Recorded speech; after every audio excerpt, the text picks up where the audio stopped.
We are live, the Huddle Up podcast coming to you on this Wednesday evening. If you're in the Rocky Mountains, it is snowing like crazy.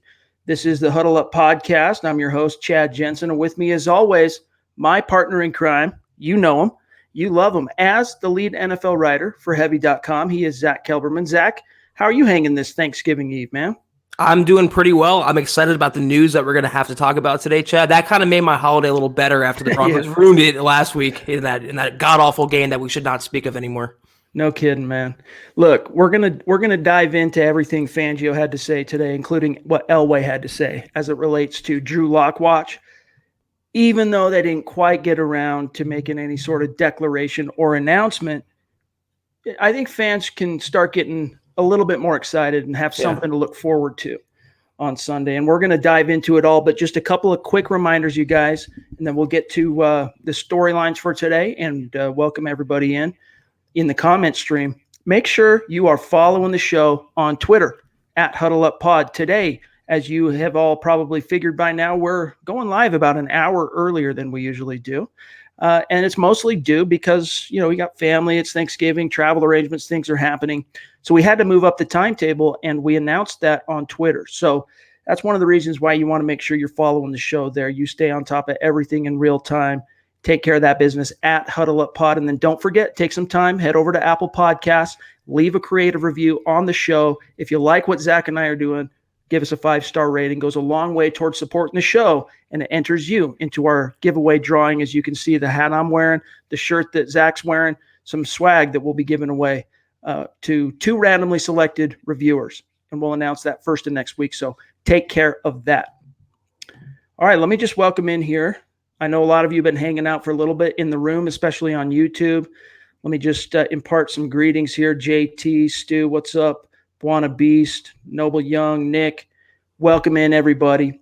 So let's go ahead and rewind the clock just for a minute here to 11:30 this morning local time in Colorado. Vic Fangio gets to the podium, and I'd like to think everybody was waiting with bated breath, Zack, but unfortunately John Elway kind of stole his thunder when he went on KOA earlier in the morning and basically said that no, we're not officially announcing that Drew Lock's going to be the starter yet. But what we are announcing to the public is that we're going to increase his reps with the first team. So the last 2 weeks, he's received about 8 to 10 reps during practice with the first team offense, which represents about 25% of the total snaps or reps. He's going to be getting, Zack, 3/4 of the reps this week. So he's still splitting reps with Brandon Allen. And Vic Fangio basically said, well, he was asked, when are you going to make the decision? How long is it going to take? What's this going to – he said it could take all the way up until game time, Zack, before they ultimately announce. But all of the signs, all of the messaging, all the talking points, they're basically telegraphing that Lock's going to be the starter without officially announcing it. Yeah, we know it, but we don't know it at the same time. And we talked about this on yesterday's pod and the pod a couple days ago. It's all about competitive advantage for Vic Fangio. Even in a lost season, it's just the way he's wired and the way he likes to coach. He wants to take it down to the wire because he doesn't want to show his cards. He doesn't want to give anything away. He wants to make the Chargers prepare and game plan for both quarterbacks. I don't know how much work they have to put in for Brandon Allen, but Drew Lock is a whole non-entity. They don't even know anything about him. They have no film on him yet. So throwing him out there, I think they can do it. It's not surprising Fangio is doing that and going through that kind of the circus, but we know already it's coming. 75% of snaps after being on IR, after not practicing, they're getting ready for him to play. And I can't be more excited because I really did think we were going to have to wait till the last couple weeks of the season. I know. I had resigned myself anyway till week 16, Detroit. But Brandon Allen was so bad last week that the Broncos, it's sparking a change. It's sparking a shift. Now, Fangio was asked directly, and by the way, Chris, thank you very much. Thank you, Chris, for your donation, $21 on Super Chat. He says, very thankful with the potential Lock news. Happy Thanksgiving. Happy Thanksgiving, Chris. Football priest. You and Amen, yours, thank brother. you. And by the way, Chris, reach out to us on shoot us an email with your address and shirt size. You have been a consistent contributor and supporter, one of our Super Chat superstars. So we're going to send you out a little thank you, some swag, some Huddle Up podcast. So when you get a minute, go ahead and send us an email with your personal deets and your shirt size. But Zack, we've kind of been wondering, well, maybe the Broncos will just go ahead and activate Lock to the 53, but not necessarily play him and keep Brandon Allen as the starter this week. Well, Vic Fangio didn't completely shut that down as a possibility, but as it relates to the topic specifically of how important is it that Drew Lock serves at least one game as a dressed backup before he starts, Fangio said it's not important at all. That doesn't matter at all. What's exciting is that even if he is the backup for this game, if he doesn't start, it's a certainty he will be starting by next week's game. So either now or 1 week later, we're going to see Drew Lock in action. And like I said, it's a few weeks at least earlier than both of us thought, and I think a lot of Broncos country thought. And it's just more audition time. He couldn't do it with 2 games. You can make the case he can't do it in 5-6 games, but he needs as much time as possible, and I think they're tilting it in his favor. Last week's performance, or lack thereof, was the best thing that could have happened to them. It was a true blessing in disguise to get back Lock on the field. Well, and that's the thing is, if you've already come to the decision as an organization that, look, we got to move the needle, we got to make a change. We wanted to wait till 2020 to debut Lock, but this baby's coming, and we got to get ready to give birth to the Drew Lock era. If that's gonna happen, if you've already made that decision as an organization, Zach, why wait until why wait to make his debut a road match? Next week right. The Broncos have to go on the road 2 weeks in a row. So if you waited till next week to start Drew Lock, you're exposing him to 2 consecutive road games. And even though Fangio himself, I can't remember what day it was earlier this week, might have even been late last week, hey, the topic of, isn't it ideal to debut Drew Lock at home, or are you okay with maybe debuting him on the road?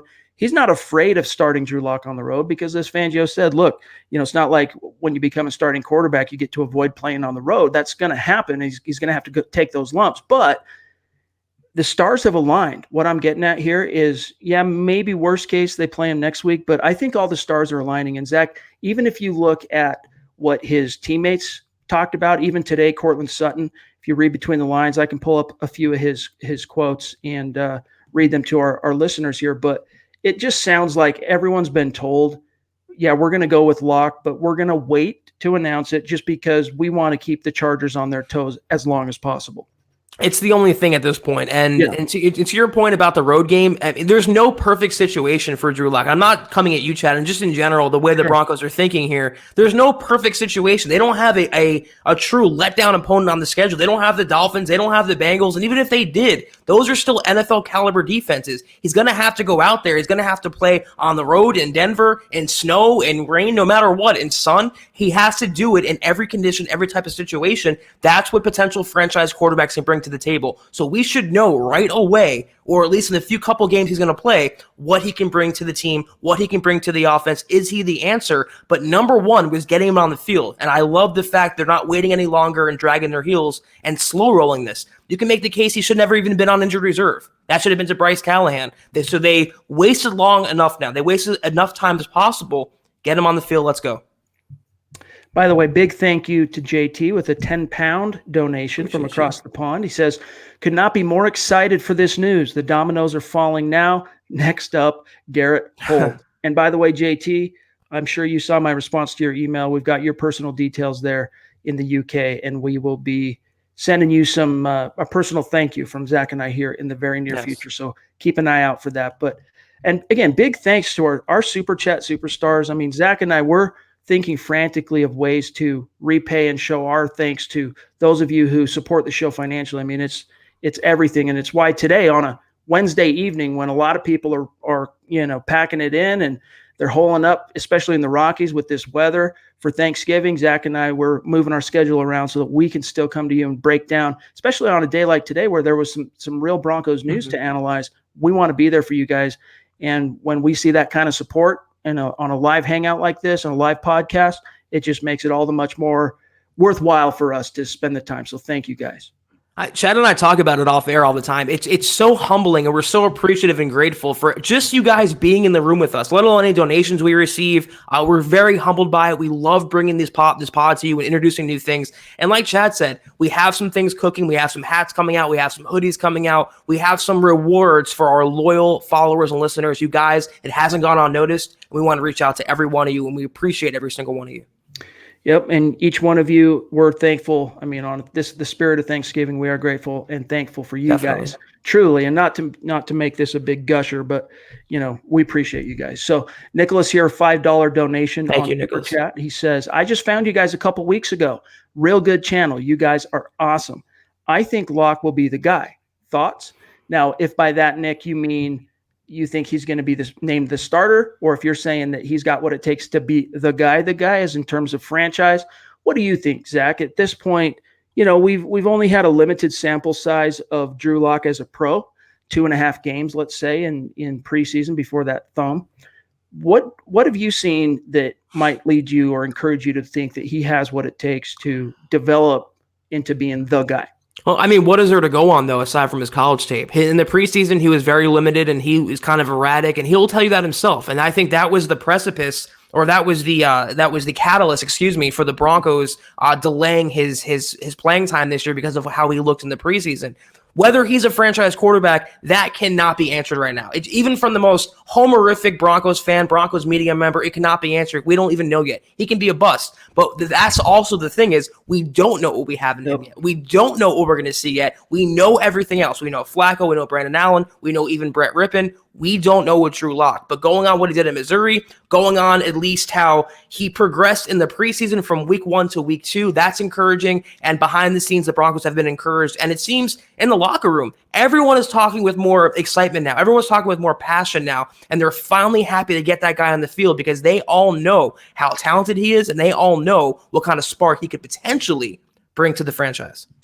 And that's the big thing, man, is they need, whether he ends up being the guy or not, you guys, obviously everyone wants that. Everyone hopes Locke ends up being the answer. But even if he's not, the exciting thing about this move is it inches the Broncos closer to knowing that, having a sample size and more information with which to evaluate and hinge the future decisions of this team. Do you go into next year in free agency and the draft, building the nest around Drew Lock because he showed you something in this 5-game audition?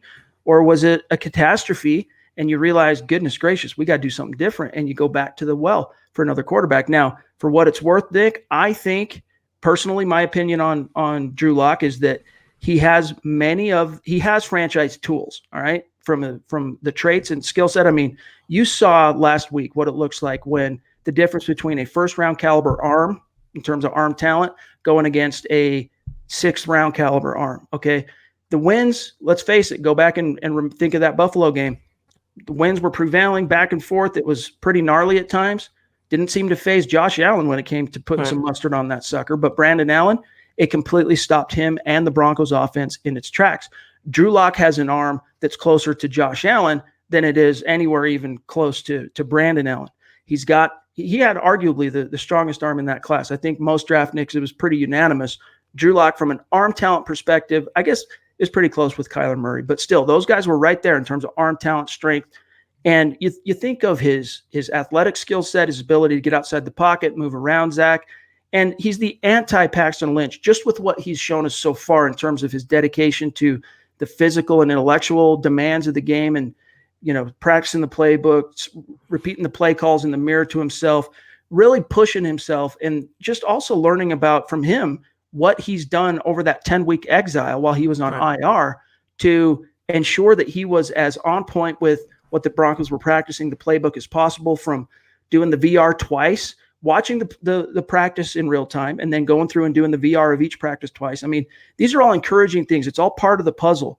You're trying to see the tapestry, the full picture right now, but you can't. All you're seeing, it's like a beautiful painting in the Louvre right now, and all you can really see, it's all blocked off by a curtain except the corner. And that corner looks dang good, but you kind of got some hints of what the rest of the picture looks like.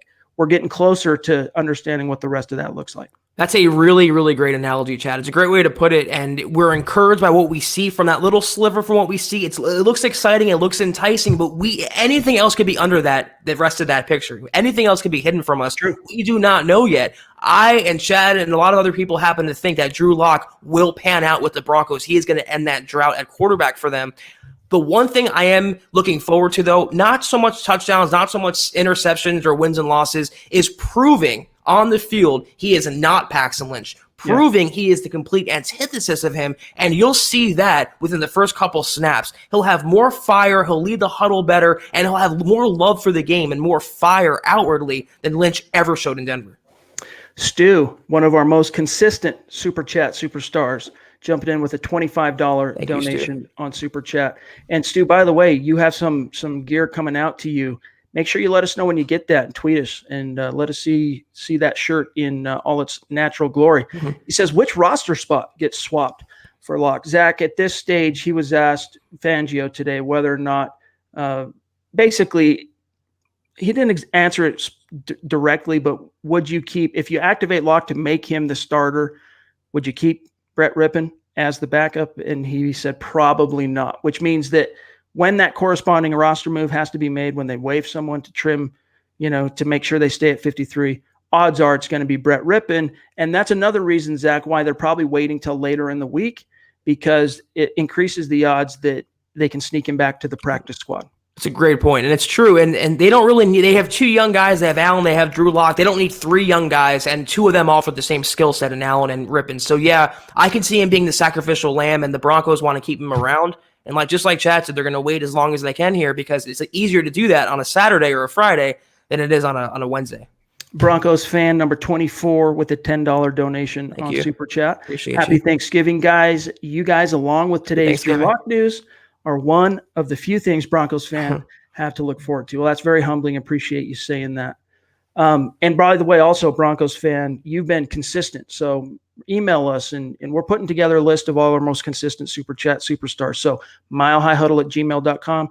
Shoot us an email with your address and shirt size, Broncos fan number 24. But I mean, that's one of the things is, it also at covering the team. I mean, we look forward to these opportunities to talk to you guys because it's a break from the usual. It's a break from, blogging it out on the laptop or, making a video or doing anything else. Our opportunity, not only for Zach and I to talk to each other, but these live hangouts on Google or on YouTube and Facebook allows us to talk to you guys, and that breaks up the monotony. So we appreciate you. Yeah, and it's not just Drew Lock. There's other positives in Broncos country right now. You have Cortland Sutton. You have so much young talent on that team. Phillip Lindsay, Reisner. I can go down the list. There are some glimpses, and there's a nucleus in place, and there's Fant blossoming. You're going to see the quarterback of the future and Locke playing with him and playing in this offense. There's a lot to look forward to in the future. It's been tough lately. It's been tough this season, but Broncos country, I'm telling you right now, if Locke pans out, they're going to be a really good team, I think, in the next decade. One guy's opinion says, I'm hoping for no more wins so that we can get the best draft pick possible. And I don't blame you. By the way, Nick Kendall published an article today. And those of you who are listening to this on Thursday, on Wednesday, he published an article which is the guilt-free way basically to root for the tank without actually rooting for the Broncos to lose. So go check out that article. There is a way. Andrew says, let's get Locke in there ASAP. Even though my expectations are low, I didn't like him as a system quarterback at Missouri, but anything is better than this. Every team in the NFL evaluated Locke and decided no. Sad that we have found ourselves in this position at quarterback. Elway, of all people, should understand how important QB is.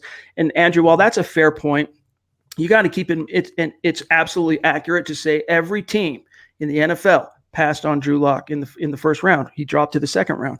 However, not every team went into that draft with quarterback even on the big board. I mean, about half of that first round, drafting a quarterback anywhere in the premium rounds wasn't even a consideration.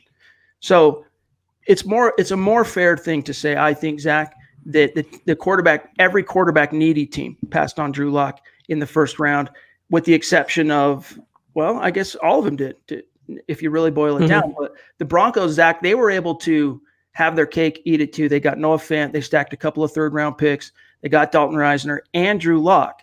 And I think that'll eventually come back to pay some dividends for them. If not in these remaining 5 games, 2020 and beyond. Right. Yeah, you could say what you want about his draft status. You can say what you want about his time at Missouri. Everyone's entitled to their opinion. But look at, this is a classic example, but look at Tom Brady. That's a 6th-round draft pick. He was passed up a lot, and people are still regretting that to this day. So it doesn't matter where he was drafted. It doesn't even matter what he put on tape at Missouri. It matters what he does in a Broncos uniform when he steps on the field. He has a chance, possibly starting this Sunday, to be the quarterback for the next decade plus. No matter who you are, where you came from, or what you think of his background, you have to be encouraged by that aspect. JT says, I listened to Drew Lock's interviews earlier, and he handles himself very, very well. He is the complete opposite to a Paxton Lynch. He's natural with his leadership skills, and that's absolutely true.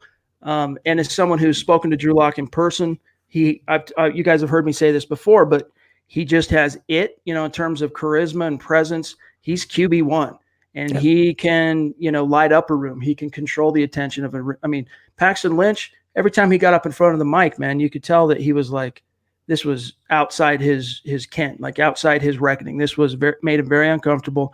And even though he started to kind of acclimate to that over time, you just didn't see that sharp, the light in his eyes, that he ready for anything, and the charisma. Drew Lock absolutely has that, Zach. Yeah, because when Lynch was up there, he wasn't playing Fortnite, Chad. So you have to forgive him a little bit. He wasn't getting to play his video games. But yeah, he's gonna get up, he's gonna get on the field, Drew Lock, and he's gonna show every Broncos fan he's more like a Chad Kelly than he is a Paxton Lynch. And we all know how many Broncos fans love Kelly. He just has that fire and that alpha mentality, that it factor. It cannot be bought, it cannot be taught, it cannot be instilled. You are born with it or you're not. Paxton Lynch was not, and Drew Lock was. That's the most exciting aspect when you compare those two quarterbacks. Keith says, I want a shirt. Keith, you are watching the show right now, listening also on Facebook. Right now, the shirts we have made up, there are for our super chat donors on YouTube. All right. So if you want to listen to the show on YouTube and contribute, you're on the list, my friend. Or in the very near future, and when I say very near, I mean within the next probably 2-week window, excuse me, before Christmas, well before Christmas, we're going to actually have a merch store for you guys with shirts, hats, Huddle Up and Mile High Huddle hoodies, all kinds of different swag. So it's up to you. If you want to look at that, you can cruise over and watch the show and contribute on YouTube, or wait till we debut that store. A couple more here, guys, and then we will let you get back to enjoying your Thanksgiving Eve here. Let's see. John, $5 donation. Thank you, John. Chat. Appreciate you. He says, what do you guys project the Broncos will draft with the first-round pick? And do you think Elway might draft Justin Herbert? Zach, if there's a quarterback in this class that I could see Elway going after, it is Justin Herbert. Yeah. But again, that's a question, it's completely contingent on how Locke does in these final 5 games. I think he's going to do fine. He's going to bump his head. There'll be ups and downs. There will be a trial by fire. I mean, it's a crucible, the NFL. I think he has what it takes to hang. And if you look at his 4-year career at Missouri, I mean, he started as a freshman. I mean, he was exposed to the fire right out of the gates, and it wasn't always pretty, but he battled through and continued to progress as the time wore on. I think the Broncos are going to go into next year's draft trying to build the nest as opposed to going back to the well for another quarterback. That's just how I predict it unfolding. And Zach, when that happens, it's got to be offensive tackle. It's got to be hopefully Andrew Thomas or Tristan Wirfs, or it's my pick. Corner. Yeah, if I had a crystal ball, I wouldn't be doing this show right now. Neither would you, Chad. So we can't look into the future. But I will say that there's any quarterback in this class, with the exception of Burrow, that Elway has already scouted and been on record as liking, it is Herbert. I will say that I think Locke will do enough to dissuade the Broncos from going quarterback in round 1. They might take a quarterback next year. They might trade for one, but they're not going to go with their first round pick. Locke will do enough to enter him in a competition at the minimum to be the starter. In that scenario, it has to be an offensive tackle to me. If it's not the top one, it may be Wirfs. I don't see a corner. I don't see a quarterback. You got to go offensive tackle. Juwan James looking like a lemon. Garrett Bowles being Garrett Bowles. I mean, you're at a bad situation right now. You don't have edge protectors on either side, and you want to start a franchise quarterback. To me, it's got to be tackle. It's got to be tackle. And I wrote about the Juwan James situation. I think it was last night. Sometimes when you're cranking out content, the days run together. But the way the Broncos have ran, or I should say the way the Broncos have managed the Juwan James situation, it is just bizarre. Go check out the article I published. It's up at milehighhuddle.com. Some of you probably also watched the video on it on YouTube, but it's just, you don't know what to expect. And, you hear guys like our draft guys like Nick Kendall, Carl Dummler, Eric Trickle, who are paying attention to depth charts all across the league. They're scouting the draft and they're scouting free agency and veterans. And Juwan James is a guy who is basically available to play every other year. It seems like every other year he has some nick, he gets banged up, and what might cost the average NFL player. Like, for example, when he did suffer a knee sprain. All right. That did happen in the season opener. But what was supposed to be a 4 to 6 week timetable, Zach, metamorphosized into, he ended up coming back in week 8, which was 7 weeks later. That lasted 22 plays before he was down for the count again. And he has a reputation as being an injury milker, as being soft. So far, his first year in Denver has done nothing to dissuade or refute that reputation. So it would behoove the Broncos to get back in the saddle on offensive tackle, especially considering what's going on with Garrett Bowles in this coming draft. And there are some top tackles in this class that could really solve the problem. Now, Jordan jumping in, also sporting a very handsome hat that looks very familiar. $25 donation. Thank you, Jordan. Chat. Appreciate you, bro. He says, it does seem like good timing for Locke. Patrick's back. Fant is starting to shine. Sutton's dominance. Plus, we have a losing record, so it lessens the pressure. Happy Turkey Day. 3 Fs. Appreciate you. Yeah, though I think that all adds up, man. Like, people, you can get negative and myopic and take that pessimistic view of saying, man, this is the last thing you want to do is expose Drew Lock to the NFL with an offensive line like this, 2 tackles you can't trust and da-da-da. And even Fangio spoke to that today. Hey, how can you take confidence in debuting a player like Drew Lock, a young quarterback, when, you might give up 3 or 4 sacks? And Fangio was actually quite dismissive of the notion, Zach. He's not too worried about it. I think you got a pretty strong interior, even though they're all pretty banged up right now, in Reisner, McGovern, and Leary. And the good thing about Locke is he is young, and his athleticism is going to help, or should ostensibly, all right, help him to, evade some of that pressure, get some moving pockets. If Scangarello's smart and he dials it up, kind of similar to the way Brandon Allen was put in a position to succeed in week 9, especially against the Cleveland Browns. Then all of a sudden you saw Scangarello kind of go away from some of the things that we saw working for him early on. Those first 6 quarters, Brandon Allen was playing. But if they go back to the well and kind of structure things around Drew Lock, I'm really not that worried about this offensive line. So everything Jordan's saying about the stars aligning from a skill position perspective, yeah, man, Lock's got some weapons. I mean, it could be a lot worse. Look at the Cardinals. They have Fitzgerald, Christian Kirk, and then a broken down David Johnson and revolving door offensive line. I mean, that's a number 1 overall pick in that situation. So they have the Broncos, aside from Bowles, a pretty average offensive line. They have weapons in the backfield. They have weapons at receiver, at tight end. It could be a worse situation for them. And to your point, Chad, about the play calling under Scangarello, he was actually, I think, finding his groove with a younger play caller, but Allen wasn't hitting those throws. He didn't have the arm to hit downfield to Sutton, to Patrick, those bomb passes. Those are the passes that Locke will hit. Those are the passes that take advantage of his arm strength. So once he gets on the field, he's going to have some plays that can roll out, moving pocket, play action, but coming off the 7-step drop, looking down the field and hitting Sutton for a long ball, that becomes a possibility, and that becomes a staple, not just a hope. Absolutely. And by the way, Solomon, it's good to see you. My brother, we've got your address and shirt size. You have been the last month, especially a consistent contributor on Super Chat. So you got something in the mail coming your way. So keep an eye out for that. 1 or 2 more guys, then we got to get out of here. From Buona Beast, thoughts on possibility of targeting Jack Conklin in free agency if he or Jawan James to left tackle. I'm not opposed to the idea. I get a little scared when you start talking about John Elway throwing money at a free agent tackle, just based on the best predictor of future behavior being past behavior. And, the first couple of years Conklin was in the league, Zach, he was a Pro Bowler. He did very well for the Tennessee Titans, being the bookend to Taylor Lewan there, but he struggled the last little bit. So he's not quite as attractive of an option, but who just hit and is coming back out of free agent or out of retirement is Jared Veldheer. Maybe you bring him back. Of all the options Elway tried to find to solve that right tackle, Veldheer honestly was probably the most consistent, even though he wasn't perfect last year and he did miss a little bit of time with injury.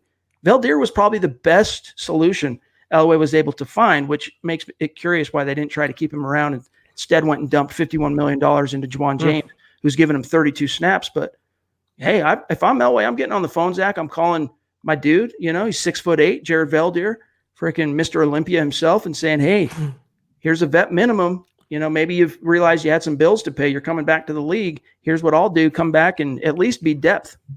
Yeah, it's funny you say that. We're sharing a brain. I tweeted about this yesterday. He only had one holding call, Valdir, with the Broncos last year. He would be a monumental upgrade on Garrett Bowles. Anyone would. You and I would. The only thing is I'm going to kill your dreams. I believe the Packers claimed Valdir off waivers today. Or did he? They own his rights now. Yeah, so I wanted that too. I mean, you put a literal turnstile at left tackle. He will be an upgrade on Garrett Bowles. Anyone. I'm not the biggest Conklin fan, but anyone you have to try now. I prefer a rookie, but I wouldn't be opposed to bringing in new blood. You're going to have to try something. He's not working out. All right, last one here from Steve, and then we're going to wish you guys a good evening. He says, which current quarterback does Locke remind you guys the most of? Zach, for me, it's like a mix between, and, don't get it twisted. I'm not saying anything here, but it's like a mix between Patrick Mahomes and Ryan Tannehill. Well, Matthew Stafford, I'd throw him in there as well. Kind of an amalgamation of those three dudes. The Titans Tannehill, not the Dolphins Tannehill. Right. I see a lot of Jay Cutler personally and Drew Lock. Just that big arm, that cocky personality, and like Chad said, they have that Mahomes, he was compared to him in the pre-draft process. We're not saying he's the next Mahomes, but he has the arm talent and he has the mobility to be the type of dual threat quarterback. Either way, though, if he even comes close to reaching his projections or his ceiling, the Broncos have a good quarterback on their hands. All right, you guys. Thank you so much for joining us tonight on a earlier than usual scheduled podcast. Make sure you're following the show on Twitter at Huddle Up Pod. Again, that's the best way to keep your finger on the pulse of what's happening with the show. News updates in real time. Zach and I keep you guys apprised on Twitter. And then you can see where to follow my partner here and find him on Twitter at Kelberman NFL, myself at Chad and Jensen. Here's what to expect in the next couple of days with it being Thanksgiving from a programming perspective. If you're listening to this on the podcast after the fact, you're listening to this on Thursday on Thanksgiving. So happy Thanksgiving. Friday, you will wake up to a fresh episode of Building the Broncos, which will be the Scout's Eye preview in the podcast RSS feed. So wherever you subscribe to the pod, that'll be waiting for you. And then Zach and I are going to return Friday night for the last Huddle Up podcast of this week, the Mile High Mailbag at 6 p.m. Mountain, 8 p.m. Eastern. We'll send out a reminder to everybody because normally we would go Sunday, the gut reaction, Monday, day off on Tuesday, Wednesday, Thursday. But it's with the Thanksgiving holiday being right here, we're gonna skip tomorrow and we're gonna come to you Friday night. So stay tuned for that at 6. And in the meantime, you guys have yourselves a great Thanksgiving. We are ultimately grateful for each and every one of you that listen and support the show and read what we do on the website. So appreciate all you guys. Happy Thanksgiving. And to you, my friend, my partner in crime. To you too. Stay safe, everyone. Chad, stay safe. Have a good time with your family, and we'll talk to you guys soon. All right, guys. For Zack Kelberman, I'm Chad Jensen. Have a happy Thanksgiving. We'll talk to you on Friday.